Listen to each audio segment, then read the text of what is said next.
começar.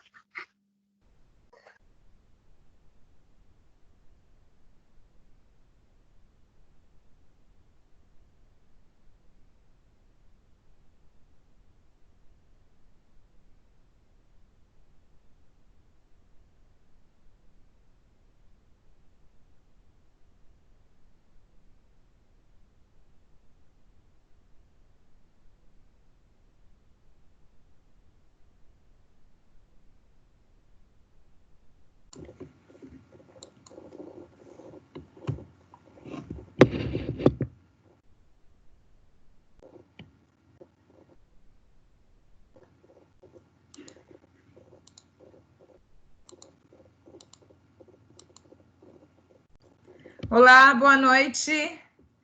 Como estamos? Tudo bom, gente? Boa noite, professora. Olá, Manoel. Tudo bem? Tudo bom? Tudo ótimo. Bom tê-los. Que legal. Boa noite, professora Luciana. Oi, Helena, tudo bom? Como está? Estou bem, obrigada. Tudo ótimo. E você? Tô bem. Muito obrigada. Muito obrigada. Então tá bom. Bom, que bom tê-los aqui, certo?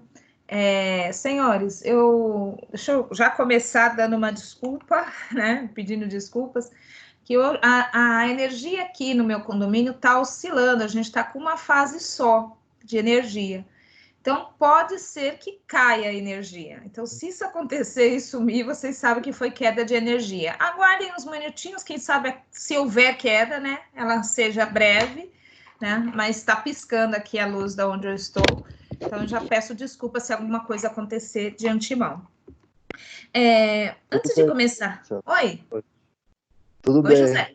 Ah, tá. Obrigada. Tudo bem. Antes de começar, deixa eu dar um recadinho aqui para que eu não esqueça. A partir de amanhã, eu vou deixar disponível para vocês no encontro 13, tá? Ou seja, no encontro da aula do que seria a aula de hoje, tá? Uma atividade relativa àquela pontuação que diz respeito à nota do professor, sabe? No esquema de avaliação continuada, tem um conjunto de notas que é de prova, tem um conjunto de notas, não, de pontos, que é de prova, um conjunto de pontos que é a atividade que o professor dá, e outro conjunto de pontos que são as atividades do AVA, tá? E amanhã, para complementar essa pontuação que falta para vocês, eu vou deixar disponível uma atividade no AVA, tá? Essa atividade vai estar no encontro 13 e vai ser só sobre a unidade 3, tá? Ou seja, gerações de direitos, direitos fundamentais e remédios constitucionais, tá? Só sobre o conteúdo da unidade 3. Hoje eu creio que eu termino toda a unidade 3, né? Para que na próxima... Oi, Edilson, pois não. Desculpa. Acho que tem um aluno tentando ingressar na aula e não está conseguindo. Ô, meu querido, não aparece ninguém aqui para mim. Alexandre. Não aparece Será que ele está no ninguém. link errado? Não sei, pode ser, mas aqui não tem ninguém pendente. Eu já configurei para que vocês entrassem direto. Assim que eu entrasse, todo mundo entra junto. Ah, tá. Eu vou avisar ele. Desculpa, obrigado. Imagina, que isso, imagina. Então, voltando. Na unidade 13 vai ter uma atividade obrigatória para a gente fazer os pontinhos lá dos nossos trabalhos, tá? Para todos. E essa atividade vai ser sobre o conteúdo da unidade 3, ou seja, gerações de direitos, direitos fundamentais e remédios constitucionais, tá? Creio que é só isso. Ah, tá. Se alguém perdeu alguma atividade anterior, eu creio que para vocês eu só passei, para vocês só teve a prova, né? Se alguém perdeu a prova, na unidade 9, que foi a unidade da prova, tem uma outra avaliação para vocês, para quem perdeu, aí vai estar lá na unidade 9, que pode ser feita ainda para poder complementar essa nota, tá? Para poder complementar, não, para poder não deixar essa nota aí em branco, só para quem perdeu. E para quem está em dia, a gente continua a partir de agora, do dia da unidade 13, certo? Vai estar disponível a partir de amanhã, tá? Amanhã à tarde, da tarde para a noite, tá? Ok? Dúvida? Boa noite, professora. Oi, Anne, boa noite. Tudo bem? Tudo ótimo, querida. Qual é o prazo para a entrega dessa atividade? Mulher, você é fantástica, né? Eu estava aqui com o prazo na minha mente e esqueci que eu quero dar um dia depois dos outros. Para os outros eu dei dia 18, mas para vocês eu quero dar dia 19, tá bom? Okay. Obrigada. Tá bom, Deixa eu colocar aqui, prazo 19. Só para vocês eu vou dar 19, eu vou ter que colocar amanhã ainda no sistema. Hoje eu não vou conseguir colocar, tá? Mas assim que eu colocar no sistema, eu já comunico o representante, a representante, né? Para que ela já avise a todos que vai estar disponível, tá? Mais alguma dúvida? Não, né? Então vamos lá para a nossa aula. Oi? Alguém querendo falar? Não. Perfeito. Então vamos lá para a nossa aula. Gente, na última aula faltou um pedacinho de direitos fundamentais, tá? Então a gente vai terminar essa parte de direitos fundamentais. Depois nós vamos adentrar, vamos falar um pouquinho, bem breve, sobre direitos sociais, bem breve mesmo. Mas para vocês terem a familiaridade, saber onde eles estão, certo? E na sequência nós vamos falar de remédios constitucionais. Tanto os remédios quanto os direitos individuais estão previstos no artigo 5º, tá? São direitos fundamentais todos os direitos, sendo individual, sendo social, sendo difuso ou coletivo. Lembram disso, tá? Ainda tratando daquela matéria de direitos individuais que a gente ficou lá na última aula, o último ponto que falamos foi sobre o direito de associação. Hoje nós vamos falar sobre o direito à propriedade, direito de propriedade. Por isso que eu falo para vocês, né? Eu falo muito para os meus alunos, né? Quando caem nesse senso comum, né? Que direitos humanos é para mano.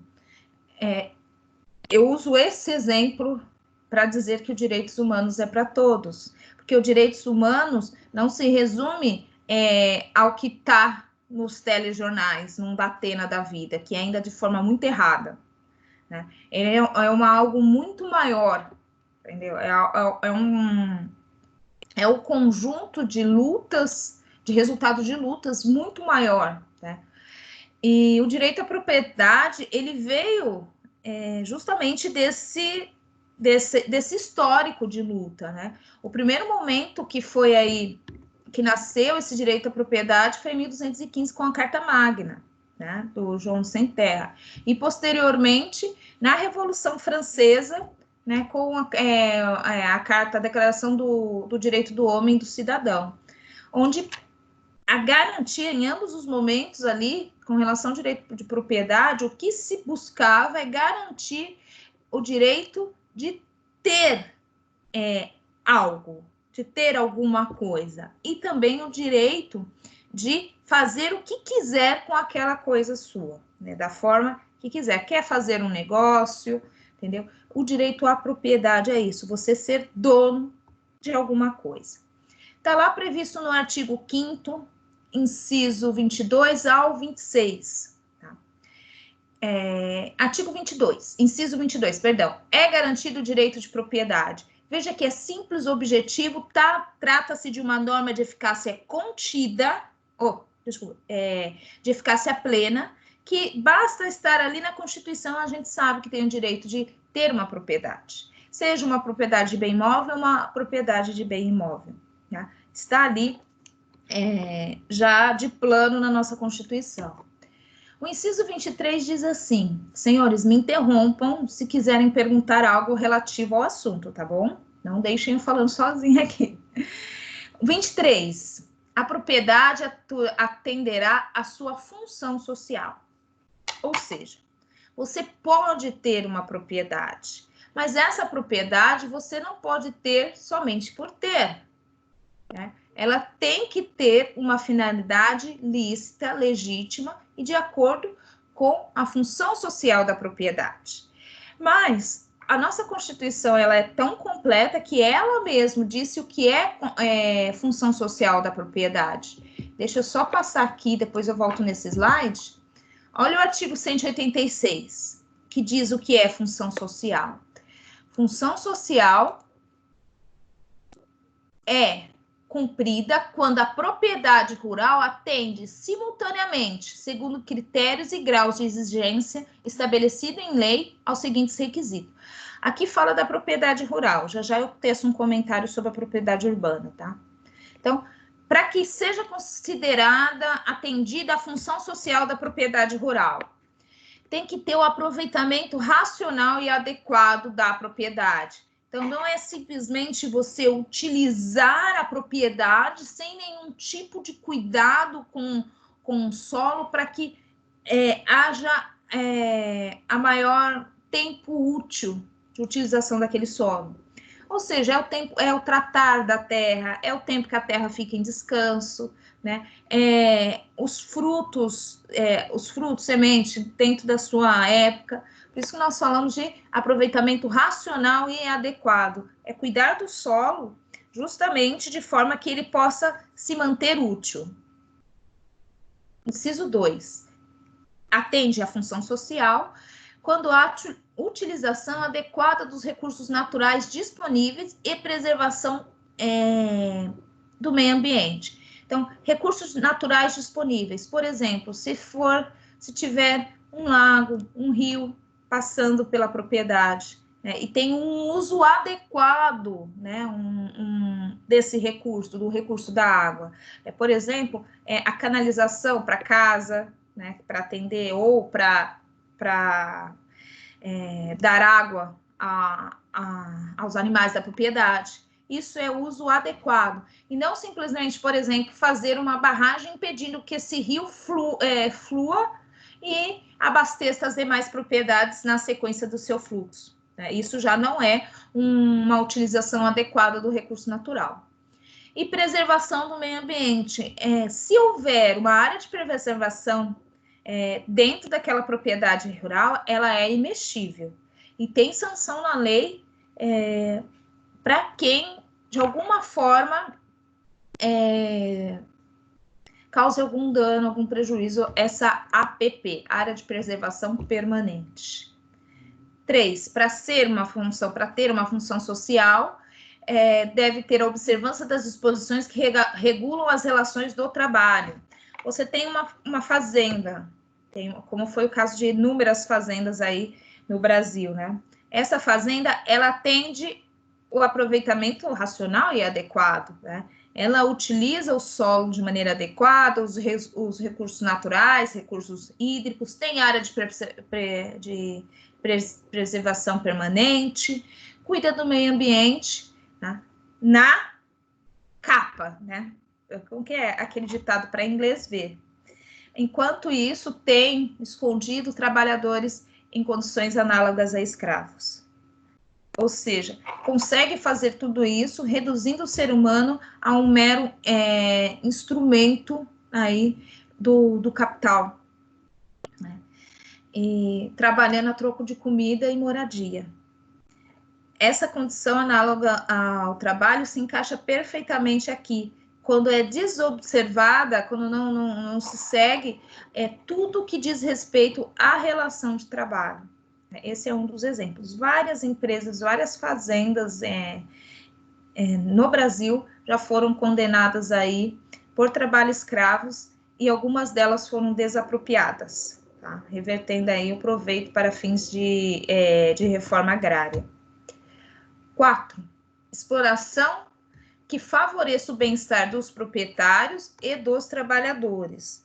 Então, a propriedade rural, ela tem que propiciar o bem-estar tanto dos trabalhadores quanto do proprietário, né? O proprietário também não pode viver à míngua né? Tem que haver uma reciprocidade ali. Ele tem que fazer medidas que tornem possível o trabalhador trabalhar em condições dignas e ele sobreviver em condições dignas. Então, uma vez que tem preenchido esses requisitos, a propriedade rural, ela atende à função social. Aqui no 186 fala da função social da propriedade rural.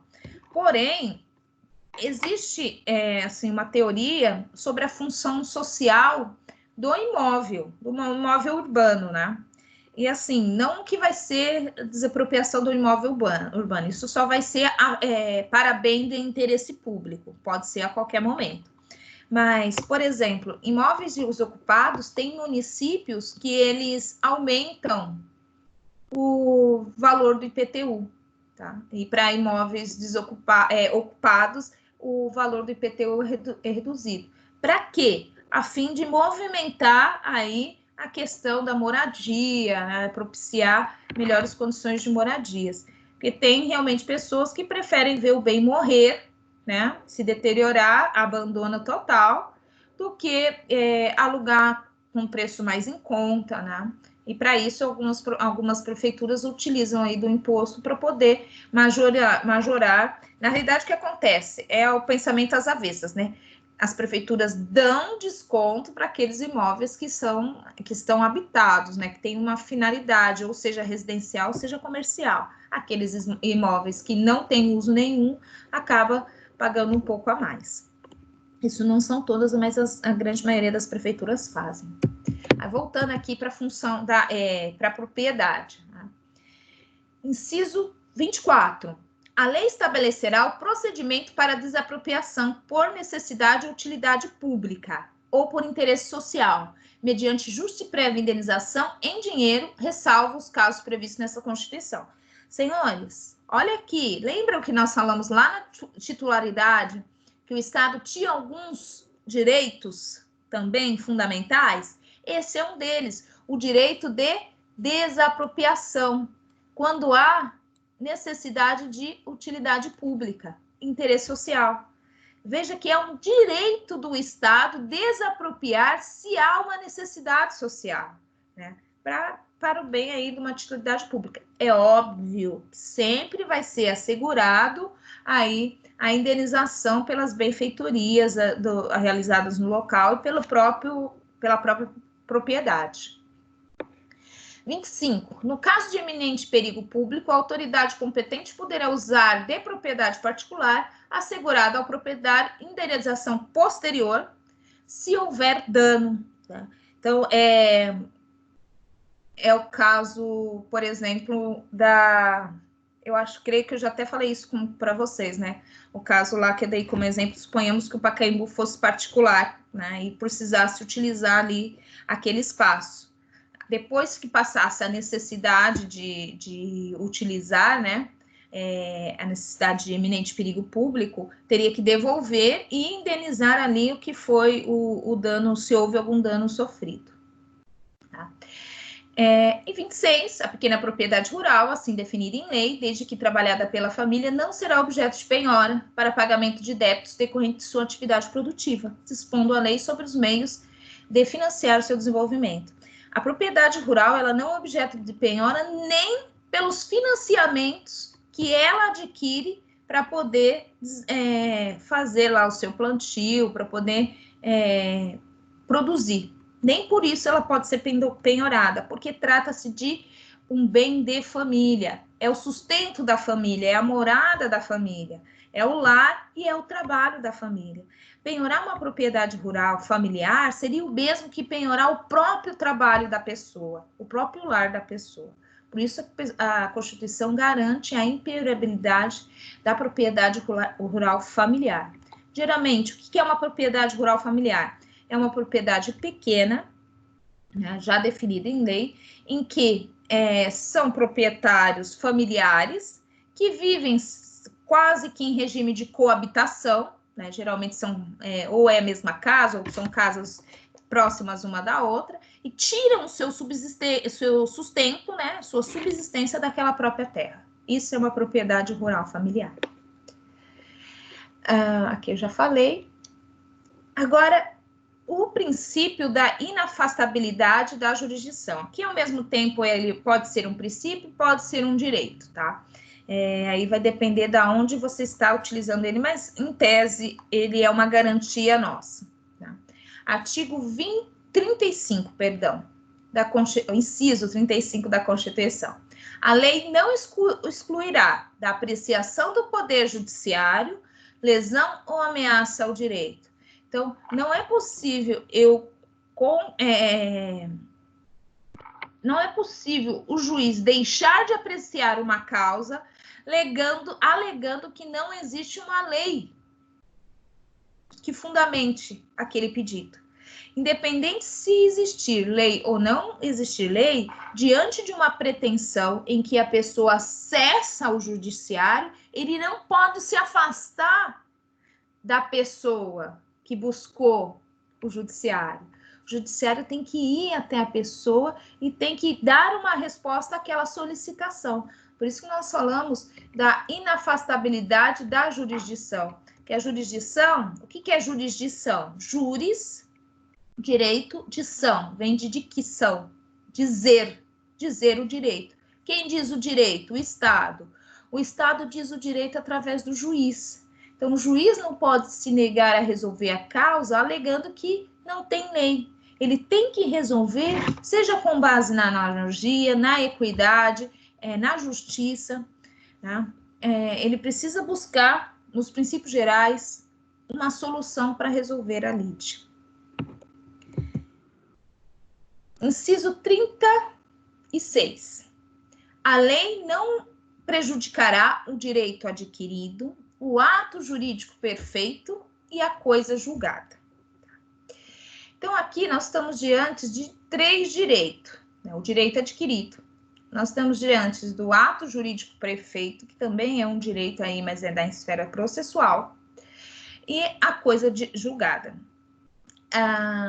Vamos por partes. Deixa eu ver se eu tinha uma tabelinha bem legal, mas eu acho que eu não coloquei nesse slide, coloquei na outra, né? Não coloquei. Eu vou explicar para vocês.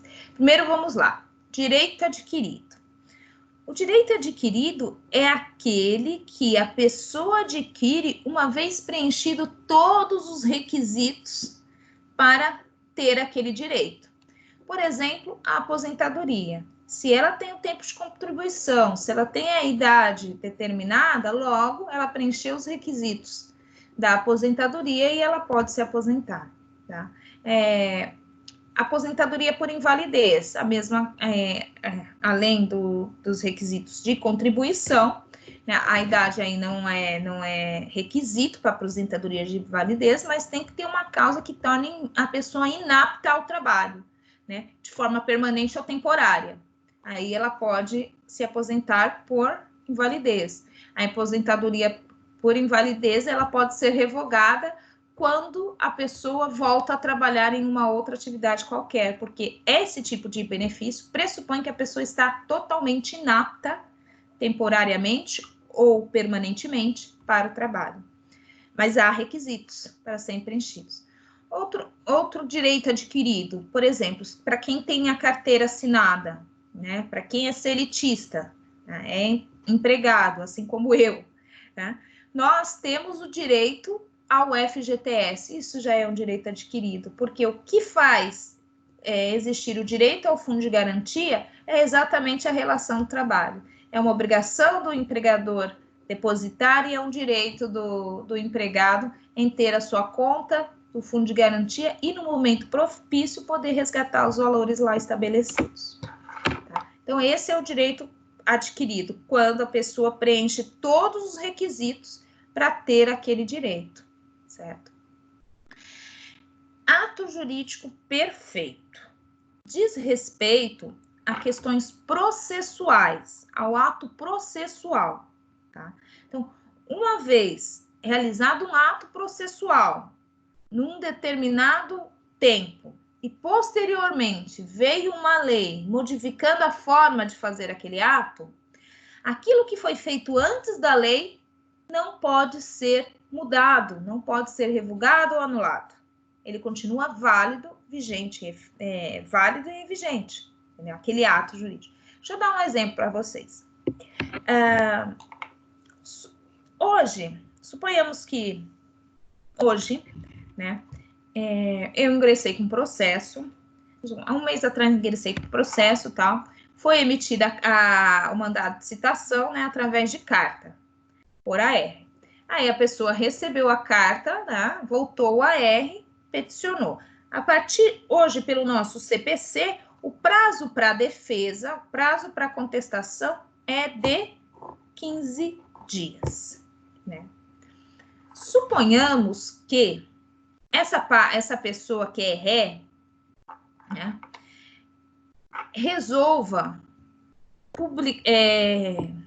peticionar a defesa dela, a contestação, no exatamente 15º dia, ou seja, no último dia do prazo. Nesse mesmo dia, sai uma lei, entra uma lei em vigor, né, na data de publicação, no mesmo dia em que ele protocolou a contestação, dizendo assim que o prazo de contestação é de 10 dias. Vejam, o prazo, a lei saiu no mesmo dia em que ela protocolou, ou que deveria protocolar, certo? Só que fala que o prazo é de 10 dias. Então, se fosse numa leitura literal, tá, ela teria perdido o prazo no 10º dia. Mas o ato jurídico perfeito, ele se consolida no momento em que a pessoa foi citada. E no momento, o prazo começou a correr no momento da juntada de AR. Se a pessoa foi citada, o prazo da contestação, que é um ato, ele foi consolidado. E ali ele não pode ser mais mexido. Então, esse prazo de 15 dias continua válido e essa contestação protocolada no 15º dia continua válida. Por quê? Só vai ser aplicado essa mudança de prazo para as ações que entrarem do dia da vigência da lei para frente. Ela não retroage aos atos processuais passados. Isso é o ato jurídico perfeito. Diz respeito aos atos processuais feitos ao tempo da lei. Tem um princípio no direito que explica muito bem o ato jurídico perfeito. Chama-se tempus regit actum, que diz o tempo rege o ato, né? Então, o tempo da lei, o tempo em que a lei esteve em vigor é que vai reger aquele ato. No momento em que ele recebeu a citação, abriu o prazo de 15 dias. Né? Então, aquele ato já consolidou que foi a abertura do prazo. Certo? E aí, alguma pergunta aqui sobre direito adquirido e ato jurídico perfeito? Ô, professora. Oi, Noelson, pode falar. Uma dúvida. Em relação ao direito adquirido, eu não tenho tanto conhecimento em relação à reforma previdenciária e à reforma trabalhista, mas pelo que a gente escuta na mídia, né, é que o nosso direito ele foi lesado. Aí a pergunta realmente houve uma lesão do direito? O direito foi retirado? Ou como que eu deveria ver essa questão da reforma da Previdência e da trabalhista em relação ao direito adquirido? Tá. A reforma previdenciária não aconteceu ainda, tá? Tá no Congresso, então ainda não foi efetivada. A reforma trabalhista, ela foi feita em 2017. Em 2016 e entrou em vigor em 2017. Tá? Com relação à reforma trabalhista, alguns pontos aí a reforma previdenciária, perdão, alguns pontos aí que deixam a desejar diz respeito à idade, né, ao tempo de contribuição, e diz respeito justamente a alguns privilégios de algumas classes, como a classe de parlamentar e a classe de militares, e realmente esses benefícios existem. Hoje nós temos uma gama aí de filhos e filhas de militares, né, falecidos, que recebem benefício, né? E que eles têm condições perfeitamente de trabalhar e não precisam daquele benefício. Inclusive, filhos que deixam de oficializar o casamento para que não perca esse benefício. Então, foi nesse sentido aí e entre outros, mas eu não vou entrar no mérito da questão, Manoelson, porque é uma discussão bem longa, tá? Entre outros, prejuízo. E também a reforma da Previdência não alcança os parlamentares, porque eles têm um regime próprio de previdência social, tá? Que se chama regime parlamentar de previdência.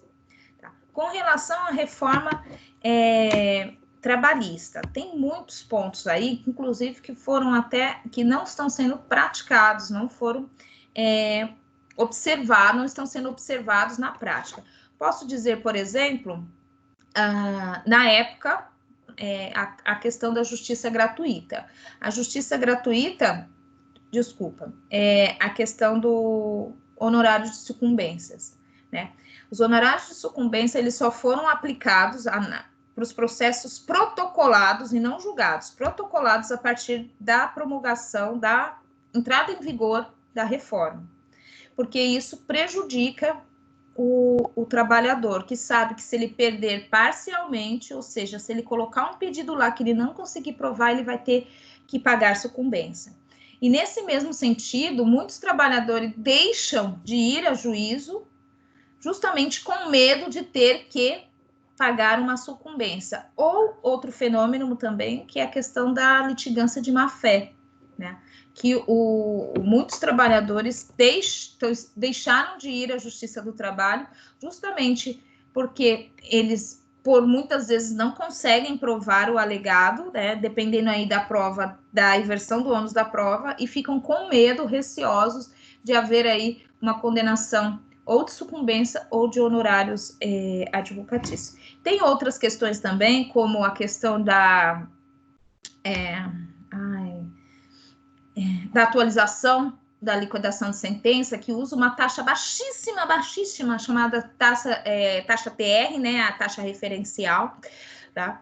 O tribunal não aplica esse dispositivo, tá na Constituição, tá na CLT, veio da reforma, mas o tribunal não aplica justamente porque não condiz à realidade econômica, não reajusta o valor à realidade econômica, fica muito abaixo da inflação.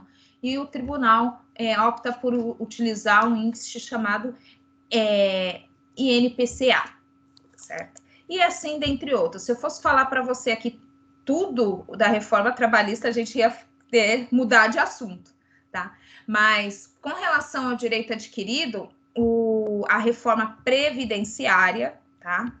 Não vai alcançar direito garantido. Nenhuma lei alcança direito garantido. Acontece que, se a pessoa tem lá 59 anos, a mulher vai, e a lei sai para ela, suponhamos, faltando aí um mês para ela completar a idade, ela não vai ter adquirido o direito porque ela não completou aí todos os requisitos. Ou seja, se a lei aumentar a idade para 65, ela vai ter que esperar mais 5 anos para se aposentar. É esse um dos impactos aí, mas aí ainda não atinge o direito adquirido. Na realidade, nenhuma lei pode atingir o direito garantido, sob pena de ser inconstitucional. Então, isso não vai acontecer, tá? Não sei se eu consegui explicar bem, Manuelson. Explicou, sim. Tá. Depois vamos ver, depois você vê mais a questão, por exemplo, num dos livros que eu escrevi, fala sobre a contribuição sindical, que foi o maior erro jurídico, assim, legislativo, porque matou sindicato, né? O que tinha que ter é uma reforma sindical, né? E não simplesmente cortar aí o sangue do sindicato. Tinha que ter a reforma, organizar o sindicato de acordo com as normas da OIT, né? E não simplesmente cortar o fluxo de sangue, né? Tirar a vida dos sindicatos. Porque muitos trabalhadores agora não têm representação, né? E a única forma de eles contratar um advogado era por meio de sindicato. Pode não ser a realidade do trabalhador aqui paulista, aqui na capital, que tem acesso a muita coisa, mas é a realidade de muito trabalhador aí no interior do Brasil, né? Mas esse é um dos pontos que a reforma foi injusta. Mas, retornando aqui, alguém tem mais alguma pergunta sobre direito adquirido e ato jurídico perfeito? Professora, em relação voltando ao assunto do imóvel rural, se tiver uma ação trabalhista, esse imóvel rural ele não pode ser empenhorado. Não é isso que eu falei. Não. O imóvel rural considerado propriedade rural familiar. Isso. Então, porque da forma como você falou imóvel rural, você Deu uma elasticidade, e não é só Não, a não, a propriedade mesma rural familiar. propriedade familiar, onde se trabalha, a família e alguns empregados, estou no exemplo, né? E um dos empregados sai e coloca o sítio lá, o chefe de família na justiça, né? Trabalhista. E é possível que o juiz condene ou venha empeorar aquela propriedade para pagamentos da ação? Se for propriedade rural, não. Aí Não, né? cabe, num primeiro momento, ele pode até penhorar por desconhecer a natureza do imóvel, que se trata de uma propriedade rural, né? Aí cabe à pessoa do executado demonstrar e comprovar, né? Ele vai ter inúmeros cadastros, porque ele já, para se beneficiar de vários financiamentos, ele tem que ter cadastrado sua empresa como sua propriedade como propriedade rural familiar. Aí ele tem que vir e provar em litígio que aquela propriedade é rural. Ele provando que aquela propriedade é rural, o juiz retira a penhora. Ele tem que entrar com uma contestação, na verdade, já, né? Na realidade, não vai ser uma contestação, porque a gente está falando em processo de execução. Pode ser uma impugnação ou um embargo do devedor. Tá. Tá? Entendi. Mas é um meio de defesa de qualquer forma, é um meio de defesa, só não é esse o nome. Tá. Perfeito? Perfeito, professor. Tem bastante coisa para aprender, né? Até assusta, né? Muita. Perfeito. Bom, desse inciso 36, falta ainda a coisa julgada. Então, o direito adquirido diz respeito ao preenchimento de requisitos para adquirir um determinado direito. O ato jurídico prefeito diz respeito ao ato processual praticado na vigência de uma lei revogada, que foi posteriormente revogada. Esse ato continua válido. A coisa julgada diz respeito àquela sentença transitada em julgado que não cabe mais recurso. Então, ela é imexível, ou seja, não pode ter outro processo com as mesmas partes, as mesmas causas de pedir e o mesmo pedido. Outro processo idêntico. Não pode haver, porque a coisa já foi julgada. Então, o direito já foi dito. Já houve o exercício da jurisdição ali naquele direito. Esse é a questão da coisa julgada. Então, a coisa julgada, ela impede ali qualquer tipo de recurso, então faz coisa julgada formal, que impede qualquer tipo de recurso dentro do próprio processo, e coisa julgada material, que impede que outras pessoas de fora do processo rediscutem a matéria ali tratada. Tá? Então, trata-se da sentença transitada em julgado que não cabe mais recurso. Essa é a coisa julgada. Observação. Coisa julgada, ela não é absoluta, tá? Existe uma única situação em que tem requisitos próprios, tá? Mas que a coisa julgada pode ser modificada. Essa situação chama-se ação rescisória, onde tem a finalidade de rescindir a sentença, justamente porque houve um fato novo, né, que demonstra claramente que aquela matéria é inconstitucional ou é ilegal, certo? Mas tem os requisitos e rito próprio da ação rescisória. Geralmente, a ação rescisória ela é julgada pelo tribunal, pela instância acima daquela instância que prolatou a decisão que transitou em julgado. Mas a única forma aí de modificar uma coisa julgada é através da rescisória. Então, essas são as garantias aí com relação ao direito adquirido, ao ato jurídico perfeito e a coisa julgada. Então, não posso ter uma lei que venha prejudicando esses três institutos. Outra garantia nossa é o princípio da retroatividade benéfica. Então, é um princípio de direito penal que vocês vão ver muito, se não já ouviram lá na Teoria Geral do Direito Penal.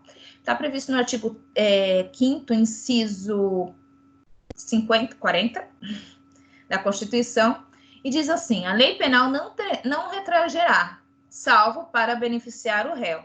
eu não posso, com uma lei nova, captar atos passados que hoje são configurados como crime, mas no passado não era.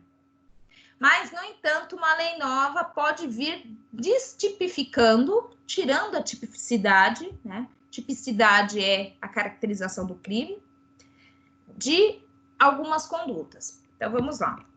Suponhamos que saia uma lei hoje, né, em dia 11, dizendo assim que o cigarro é considerado uma substância ilícita, um entorpecente, entendeu? E é contra a lei o uso dessa substância. Essa lei que saiu hoje não pode retroagir a todos os fumantes, querendo punir todos os fumantes anterior à data aí de 10 de maio de 2020. Ela só vai viger dali para frente. Porém, se eu tiver uma lei hoje dizendo assim que o uso da cannabis está liberado, essa lei ela volta para alcançar todo mundo que está sofrendo algum tipo de punição, né, beneficiando ele para poder excluí-lo ali daquela culpabilidade já de imediato. Então, a lei só retroage para beneficiar o réu, nunca para prejudicar o réu. Esse é o princípio da retroatividade benéfica da lei penal. Princípio do juiz natural. Artigo 5º, inciso 37 e 53. Aqui, eu acho que eu não mudei aqui o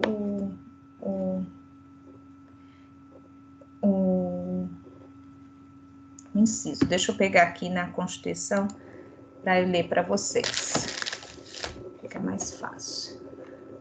Artigo 5º, inciso... Desculpa, eu coloquei errado aí no slide, tá? 30...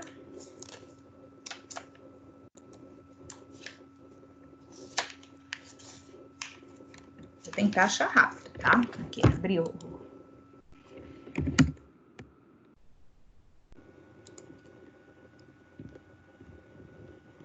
Enquanto isso, eu vou falando sobre ela. Princípio do juiz natural. Tá? Primeiro, esse princípio diz que nós temos que ser julgado por pessoas, por juiz investido, juiz togado, tá? Então, não pode ser, tem que ser um juiz ali investido na sua jurisdição, ele tem que estar atuando, tem que ter a sua jurisdição. Então, diz assim o inciso 37. Não haverá juiz ou tribunal de exceção. E o inciso 53, ele diz assim, depois eu corrijo no slide, ninguém será processado nem sentenciado, senão por autoridade competente. Então, o princípio do juiz natural diz justamente isso, que o julgamento da lide tem que ser por um juiz competente. O que é um juiz competente? É aquele togado, aquele investido daquela jurisdição que tomou posse do ato e que está atuando dentro daquela comarca. Não pode vir um juiz lá de Manaus querer dar uma ordem aqui em São Paulo, porque ele não tem jurisdição, então ele não é competente, certo? Então, ninguém pode ser processado se a autoridade não tiver competência para isso. Tá? Esse aí é o princípio do juiz natural. O princípio lá no artigo 37 diz respeito à proibição de tribunal de exceção. O que significa isso? Que não pode haver no nosso território tribunal de exceção. O que é isso? É quando acontece alguma coisa, algum fato, né, alguém faz alguma coisa, essa coisa não tem uma previsão tipificada, né? Só que aí eu crio um tribunal só para julgar aquele ato. Isso é um tribunal de exceção, que ele é excepcional. Né? Então, eu criei, ele não existia anteriormente. Por isso, o princípio da interioridade da lei penal. A lei penal tem que ser anterior, né, ao ato considerado crime, assim como a questão do tribunal. O tribunal tem que ser instituído anteriormente à questão do crime, certo? Então, o tribunal de exceção é justamente aquele tribunal que não tinha nenhuma previsão legal, ele foi construído para julgar aquela situação específica que muitas vezes não estava nem prevista em lei. Exemplo, Tribunal de Nuremberg, que foi o tribunal que julgou os crimes dos nazistas lá na cidade de Nuremberg. Tá? Na sequência aqui, nós temos o princípio do devido processo legal, que é o artigo 5º, inciso 54. Ninguém será privado da liberdade ou dos seus bens, senão no devido processo legal. Então, não há a questão do confisco. Não há a questão, salvo exceções com relação à liberdade, que a gente tem ali a prisão previsória, né? Quando tem risco de fuga ou quando a pessoa é considerada perigosa, né? Então, há algumas, é uma norma de eficácia contida, né? A questão da liberdade aí, porque também há a prisão ali na fase de inquérito, né? Há o flagrante delito, tá? Então, é uma norma de eficácia contida. Mas, para que de fato ocorra a restrição da liberdade, né? Ou a restrição dos bens, tem que ter um processo legal, né? Um processo judicial. Sem o processo, não há validade em atos que tiram a liberdade ou fazem o confisco. Para isso, eu resolvo a questão aí com o habeas corpus, né? Quando há uma coação aí ao direito de liberdade, que é uma das matérias que a gente vai tentar ver hoje. Princípio do contraditório e da ampla defesa. Esse princípio diz assim, está no 55. Inciso 55. Aos litigantes em processo judicial ou administrativo e aos acusados, em geral, são assegurados o contraditório e a ampla defesa. O que é isso? É que não há nenhum processo, nem judicial, nem administrativo, em que a parte contrária pode se defender daquilo que ela foi acusada por todos os meios de prova em direito adquirido. Então, contraditório, contradizer aquilo que foi lhe imputado. Ampla defesa, provar que é inocente, a sua inocência, ou que não existe o direito, por todos os meios de prova em direito adquirido. Esse que é o contraditório e ampla defesa. Contraditório é um meio de defesa do réu, que deve ser ouvido, né? E a ampla defesa corresponde ao direito de utilizar de todos os meios possíveis para produzir a prova. Princípio da presunção de inocência. Inciso 57. Ninguém será considerado culpado até o trânsito julgado da sentença penal condenatória. Esse inciso vocês conhecem muito bem, porque foi o inciso aí que gerou toda aquela polêmica da prisão em segunda instância, mas vejam que está como direito fundamental. Ninguém será considerado culpado até o trânsito em julgado da sentença penal condenatória. Segundo grau de jurisdição não é trânsito julgado. Trânsito julgado é a sentença que não cabe mais recurso. Logo, naquele primeiro momento em que o STF interpretou de forma diferente, restringindo o direito de não ser preso aí antes da condenação penal, de não ser considerado culpado até trânsito julgado, quando ele restringiu esse direito, o STF estava agindo de forma aí inconstitucional. Tá? Foi uma interpretação resídua. Há quem diga o contrário, tá? Então tem as duas vertentes. Foi por isso que, dada a pressão aí, tanto nacional quanto internacional, que o STF, 2 anos depois do seu entendimento, mudou o entendimento, dizendo que realmente não é possível a prisão sem antes a pessoa ser considerada culpada. Salvo aqueles casos excepcionais, né, de periculosidade, né, de risco de fuga, que a própria lei penal já o diz. A gente já até conversou sobre esse assunto aí várias vezes no decorrer da nossa aula. Então, todos são considerados inocentes até que se prova e transitem em julgado a sentença, tá? Não é só provar, tem que transitar em julgado. E aí eu tenho os parágrafos do artigo 5º. Veja, eu acabei com vocês o artigo, todos os incisos? Não, e não vou fazer. Trouxe para vocês só os principais. Ao longo da vida acadêmica, vocês vão vendo outros incisos, de acordo com cada instituto aí, que esses incisos são taxados como os princípios de várias matérias aí que vocês vão ver ao longo da carreira acadêmica. Então, no parágrafo 5º, diz lá, parágrafo 1º, no artigo 5º, parágrafo 1º. As normas definidoras dos direitos e garantias fundamentais têm aplicação imediata, ou seja, tem que ser aplicada imediatamente, porém, alguns dependem de uma norma regulamentadora. Inciso 2. Segundo, os direitos e garantias expressos nessa Constituição não excluem outros decorrentes do regime dos princípios dotados por ela ou dos tratados internacionais em que a República Federativa do Brasil seja parte. Então, se houver outros direitos, por exemplo, os direitos humanos, né, que compactuem, que tenham a mesma essência que a nossa Constituição, eles podem ser considerados direitos fundamentais. Então, a nossa Constituição não exclui outros direitos que possam vir a existir decorrente dos próprios princípios da Constituição ou de tratados internacionais ratificados pelo Brasil. Parágrafo, deixa eu pular por 4º, depois eu volto por 5º, por 3º.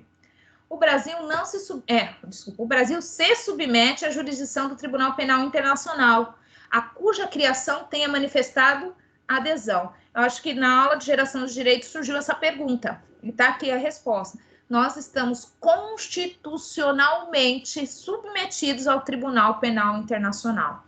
Ou seja, qualquer pessoa física que cometa um crime de lesa humanidade, ou seja, crime contra a humanidade, ele vai responder aí perante o tribunal, ele poderá responder perante o Tribunal Internacional Penal, certo? Alguém tem alguma dúvida até aqui? Gostaria de fazer alguma pergunta?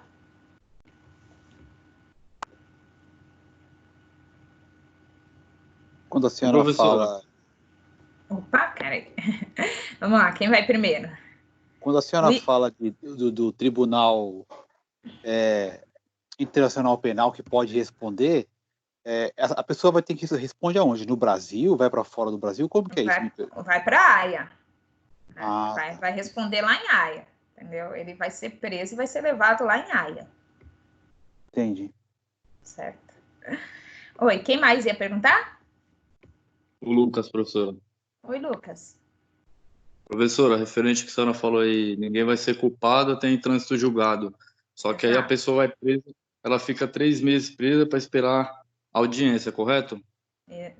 Não sei se está correto, mas de acordo com a ineficácia do nosso sistema penal, pode estar correto.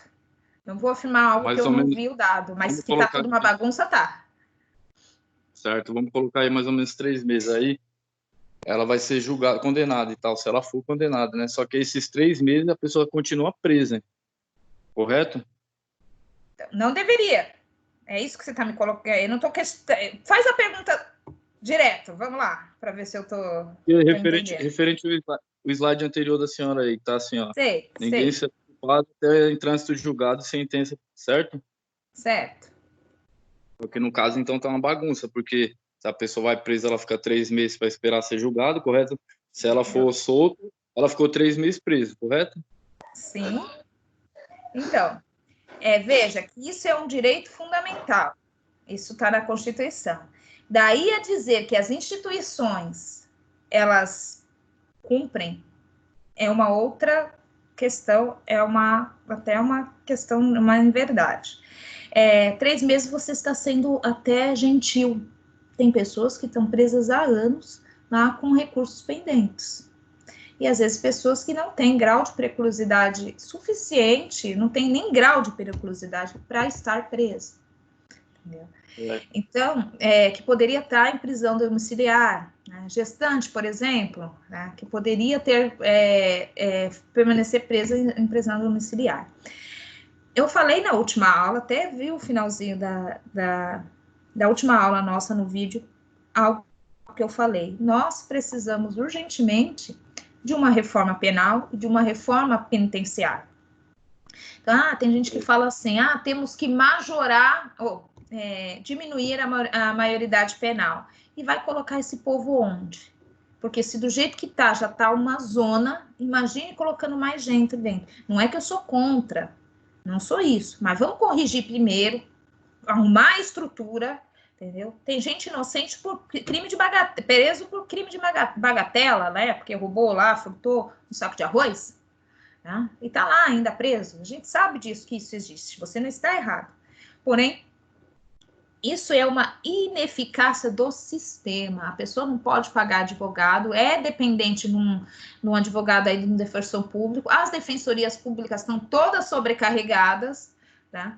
E por isso que não há uma eficiência do sistema aí de políticas públicas nesse sentido. Entendeu? Entendi, Então, professor. você está sendo bem gentil em falar em 3 meses. Tem pessoas que estão há anos presas aí, em virtude de falta de política pública aí que atenda essa demanda.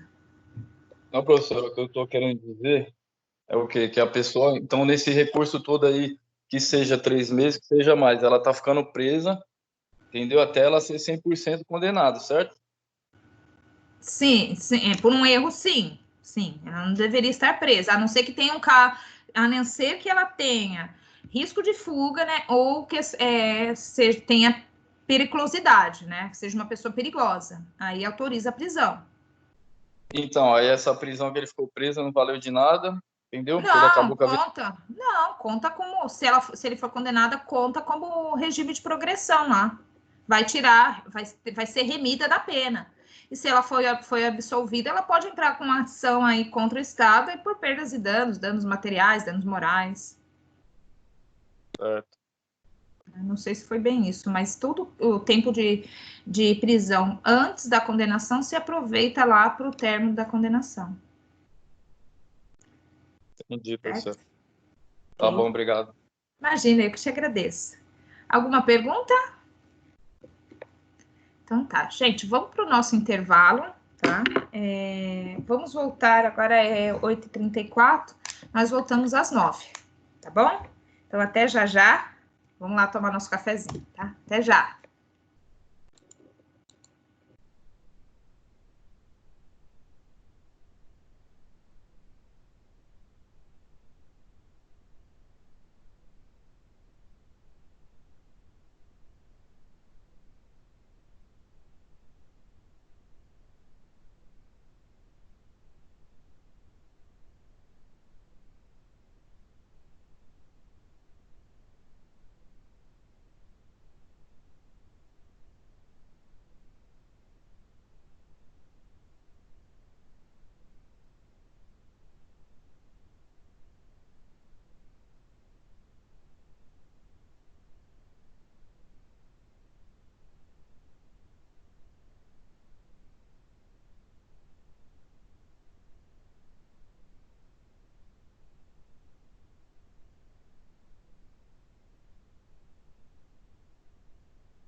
Oi, pessoal. Se tiver alguém me ouvindo aí, fazer uma pergunta. O professor Ronildo colocou lá no AVA o exercício que ele falou que ia colocar lá, ó, eu nem me lembro mais o que era. Alguém pode me responder? Eu procurei lá e não encontrei.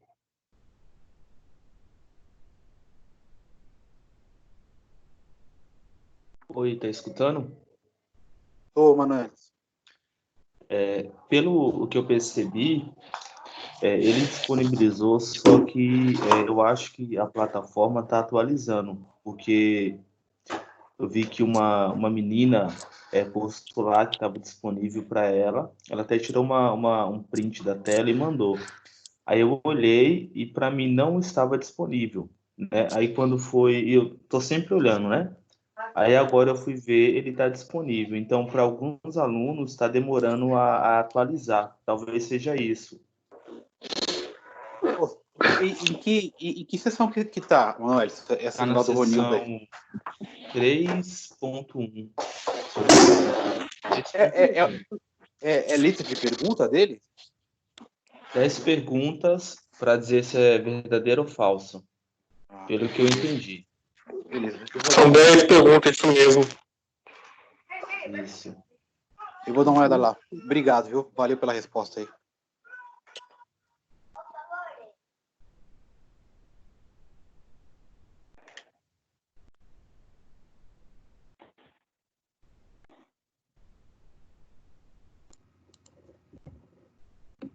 Oi, estava só esperando vocês terminarem de conversar para eu poder entrar, não queria interromper. Tá. Bom, vamos lá, vamos continuando. Alguém gostaria de fazer alguma pergunta sobre o que falamos anteriormente? Tá. Deixa eu voltar só aqui nesse parágrafo do artigo 5º que eu pulei, do parágrafo 3º do artigo 5º. Eu pulei porque ele era um pouquinho mais extenso, né? Diz assim: os tratados e convenções internacionais sobre direitos humanos que forem aprovados em cada casa do Congresso em 2 turnos por 3/5 dos votos dos respectivos membros serão equivalentes a emendas constitucionais. Essa tipologia toda, dentro do parágrafo 3º do inciso do artigo 5º, diz respeito ao procedimento para a elaboração da própria emenda constitucional. Então, ele coloca o legislador constituinte reformador, que foi uma emenda constitucional de 2004, que alterou que incluiu esse parágrafo, tá? Quis dar a mesma importância para os direitos humanos de normas de direitos fundamentais.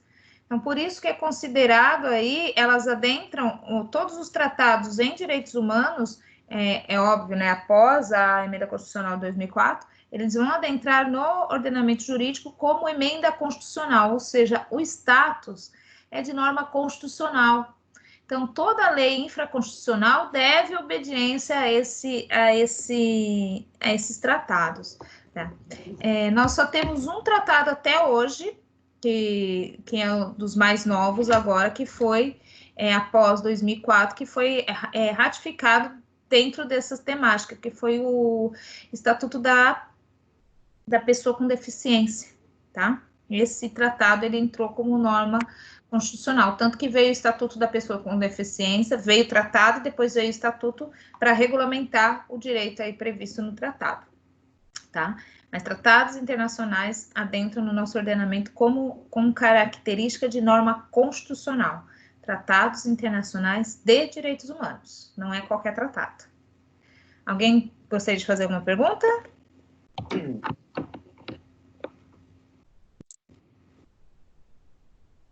Então, vamos lá. Dos direitos sociais, aqui é só para vocês relembrarem conteúdo, tá? Nós não vamos adentrar nem estudar item por item, mesmo porque são extensos os artigos aí que tratam, até o 11, que tratam dos direitos sociais, e eles são trabalhados em momentos próprios do ensino do direito. Por exemplo, as normas trabalhistas são tratadas na disciplina do direito do trabalho, as normas previdenciárias são tratadas na matéria de direito previdenciário, as normas com relação à educação entre outros, são tratados lá em direito constitucional. Então, por isso, nós não vamos dar ênfase, mas vamos falar o que são os direitos sociais. São aqueles que, como a gente já viu, são direitos positivos que exigem que o Estado faça alguma coisa para efetivá-los, ou seja, cria uma política pública para efetivá-los. E esses direitos possuem eficácia limitada, ou seja, dependem de que o direito crie uma lei posterior para que esses direitos sejam efetivados. Por exemplo, lá o artigo 6º, até coloquei aqui uns exemplos. O artigo 6º, né? São direitos sociais: a educação, a saúde, a alimentação, o trabalho, moradia, transporte, lazer, segurança, previdência social, proteção à maternidade e à infância, assistência aos desamparados na forma dessa Constituição. Essa lei por si só não me garante efetivamente, ou seja, na prática, que eu vou ter acesso à educação, né? Por exemplo, o que está acontecendo hoje?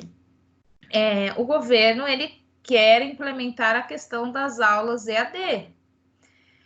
Ok, iniciativa virtuosas, por um determinado olhar para não ficar parado. Só que aquelas crianças que não têm nenhuma condições de acesso à internet, que de lá a um instrumento eletrônico, né?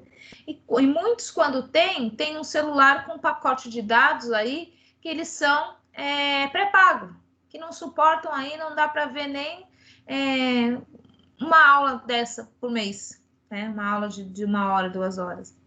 Então, nós precisamos de políticas públicas para implementar esses direitos sociais, por isso que eles são tidos como direitos positivos. Vão do 6º ao 11, mas podem aparecer outros no decorrer da Constituição. Aí tá, no artigo 7 fala dos direitos dos trabalhadores, tá? No artigo 8º fala sobre a associação profissional e sindical, tá? A defesa dos direitos do trabalhador, da classe do trabalhador e os direitos dos sindicatos. No artigo 9º, fala sobre o direito de greve. Inclusive, tanto é uma norma de eficácia limitada que no direito de greve, até hoje não foi regulamentado o direito de greve do servidor público. Até hoje não foi regulamentado. O artigo 11 fala da questão da participação de trabalhadores nos órgãos colegiados públicos de interesse profissional, por exemplo, CREA, por exemplo, que mais? O CRM. Então, a participação do trabalhador enquanto profissional nesses órgãos colegiados, como representantes da categoria. E 11, nas empresas com mais de 200 empregados, é assegurada a eleição de representantes destes com finalidade exclusiva de promover-lhes o atendimento direto com os empregadores. Isso foi incluído agora na reforma trabalhista, foi regulamentado na reforma trabalhista como é que vai se organizar essa participação dos empregados aí na empresa com relação aos direitos trabalhistas, a relação de trabalho. Aí, agora a gente vai entrar para um tema que volta ao artigo 5º, que diz respeito aos remédios constitucionais. Remédios constitucionais são meios judiciais para preservar um direito constitucional, que ele foi, de alguma forma, lesado, prejudicado, em virtude, ou está à eminência de ser, em virtude de um ato lesivo ou um abuso de poder. Esses são os remédios constitucionais, são meios processuais. Então, quais são os remédios processuais? Nós temos 6. Habeas corpus, mandado de segurança individual, mandado de segurança coletivo, mandado de injunção, habeas data e ação popular, tá? Então, vamos lá, um por um, devagarzinho, até onde der. Então, começar pelo habeas corpus. Qual é o direito tutelado aí no habeas corpus? A liberdade. Então, conceder-se habeas corpus sempre que alguém sofrer ou se achar ameaçado de sofrer violência ou coação de sua liberdade de locomoção por ilegalidade ou abuso do poder. Então, eu posso impetrar habeas corpus quando houver um cerceamento da liberdade por alguma autoridade pública aí que restringiu a minha liberdade de forma ilegal. Então, algumas pontuações. É uma ação constitucional garantida, gratuita, tá? Tem o objetivo de prevenir ou sanar a violação do direito à liberdade. Não tem uma forma definida, pode ser feito de qualquer forma e qualquer pessoa pode impetrar com habeas corpus. Até a pessoa jurídica pode também impetrar um habeas corpus, desde que for para o benefício de um dos seus sócios. Então, o que eu tenho? Quais são as figuras que existem no habeas corpus? O impetrante, que é aquela pessoa que propõe o mandado de segurança. O impetrado, que é a autoridade coatora, aquela que prendeu ilegalmente, que cerceou a liberdade. E o paciente, que é aquele que está sofrendo a coação, aquele que está detido, aquele que está recluso. O paciente e o impetrante podem ser a mesma pessoa, como podem ser pessoas diferentes, por exemplo, quando estão representados aí pelo seu advogado. Modalidades. Tem dois tipos de habeas corpus. Tem o habeas corpus preventivo, habeas corpus repressivo. Essa matéria de habeas corpus vocês vão ver até com mais detalhes em direito penal, direito processual penal, né? Preventivo é para prevenir um constrangimento iminente, né? Fundado no caso concreto de locomoção.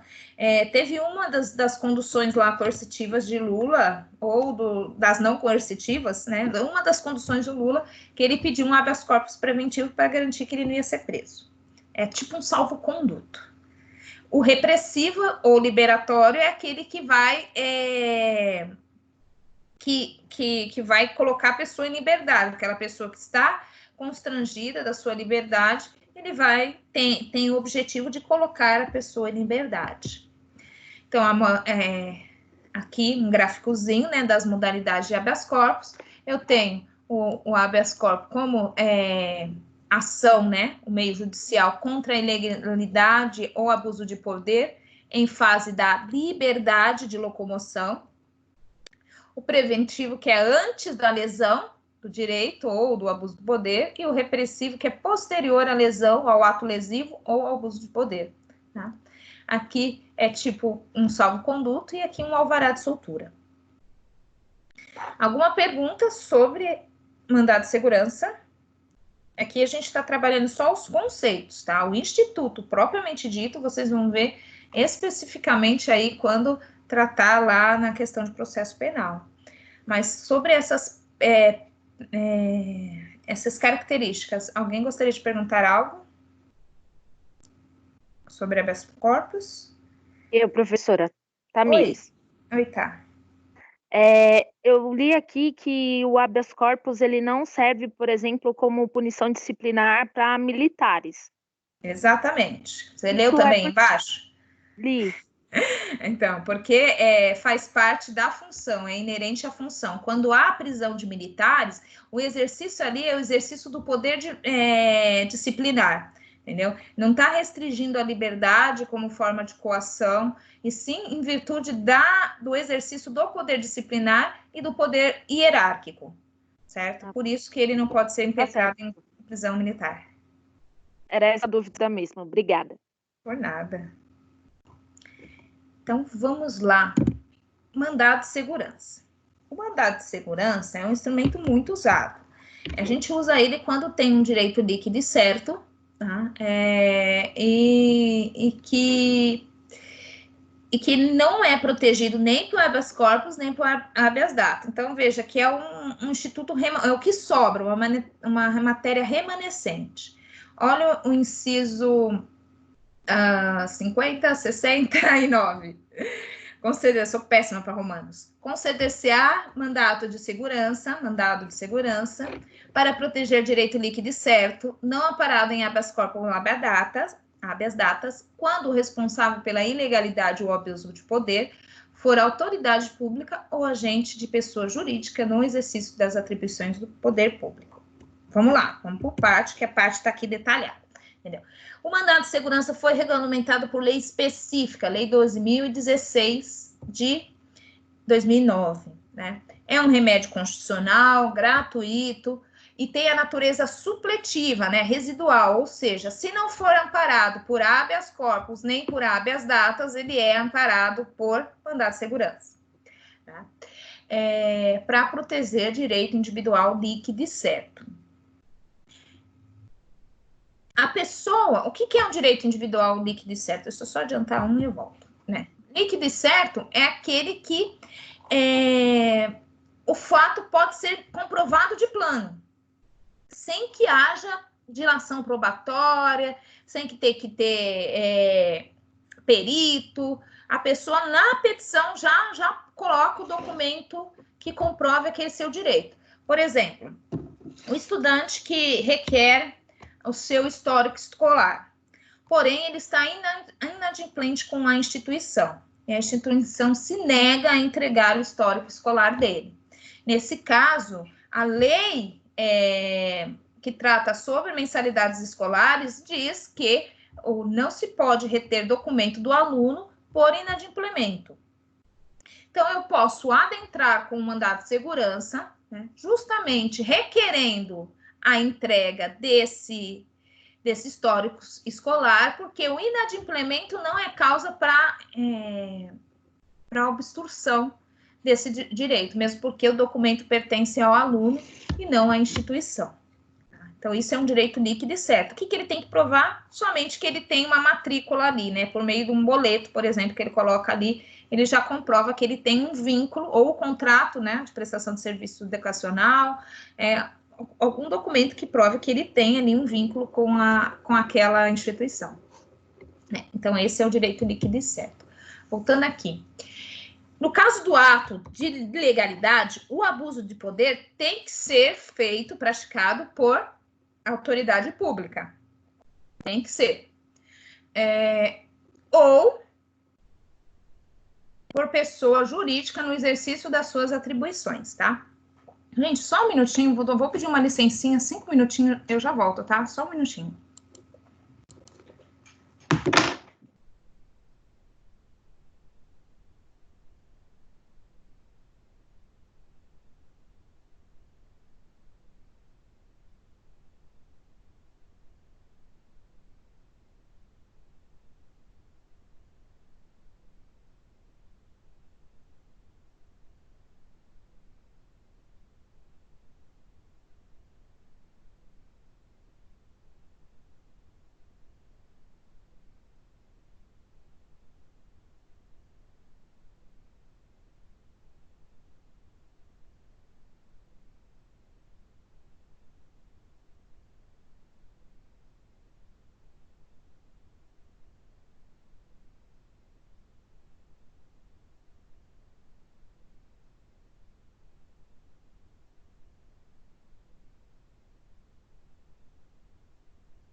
Oi, pessoal. Desculpa aí a saída.